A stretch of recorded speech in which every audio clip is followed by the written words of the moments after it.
เอายังอ่ะไอ้คัดผักเขาผมไม่ยิงนะ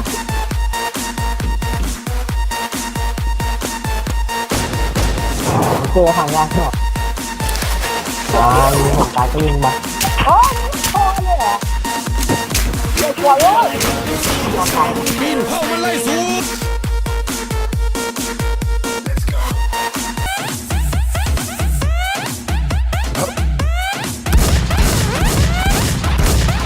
แล้วเล่นกลนะ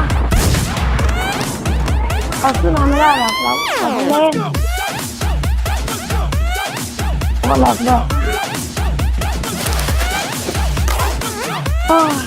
ไอ้เหี้ยดูแล้วเวลีกูด